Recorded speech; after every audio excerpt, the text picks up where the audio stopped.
চলতি বছরের টেট সম্পর্কিত সুপ্রিম কোর্টের ১ সেপ্টেম্বরের রায়ের বিরুদ্ধে কেন্দ্রীয় সরকারের কাছে পুনর্বিবেচনার আবেদন নিখিল বঙ্গ প্রাথমিক শিক্ষক সমিতির। সংশোধন করা প্রয়োজন RTE আইন ২০১৭।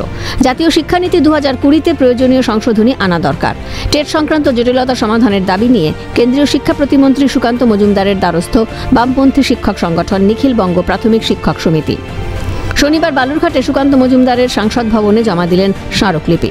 উপস্থিত ছিলেন নিখিল বঙ্গ প্রাথমিক শিক্ষক সমিতির রাজ্য সাধারণ সম্পাদক ধ্রুব শেখর মণ্ডল সহ একাধিক ব্যক্তিত্ব।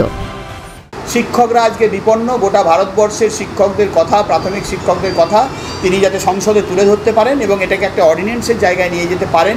এই যে ফতোয়া জারি হয়েছে, বিল জারি হয়েছে, আমাদের আইন জারি হয়েছে, এই আইনটাকে যাতে পরিবর্তন করা যায় তার জন্যই আমরা তার কাছে আবেদন করতে এসেছিলাম। আগামী দিনে 17ই অক্টোবরের পর আগামী দিনে আমরা কিভাবে ধারাবাহিক লাগাতার আন্দোলনের মধ্য দিয়ে শিক্ষকদের নিজেদের অধিকারটাকে, অস্তিত্বটাকে রক্ষা করতে পারি, বাংলার শিক্ষাকে বাঁচাতে পারি, সেই ব্যাপারে রাস্তায় থাকবে নিখিল বঙ্গ প্রাথমিক শিক্ষক সমিতি ABPT। কেন্দ্রীয় প্রতিমন্ত্রীর দরবারে দাবি পূরণের আর্জি জানানোর পাশাপাশি আগামী 17ই অক্টোবর রাজপথে নামার অঙ্গীকার নিখিল বঙ্গ প্রাথমিক শিক্ষক সমিতির। দক্ষিণ দিনাজপুর থেকে কলকাতায় এসে বিধান ভবন থেকে আন্দোলন শুরু হুঁশিয়ারি শিক্ষকদের। দলমত নির্বিশেষে শিক্ষকদের এই আন্দোলনে যোগ দেওয়ার আহ্বান।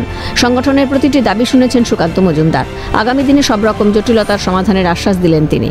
শঙ্কর কুমার রায়ের রিপোর্ট, ক্যালকাটা নিউজ।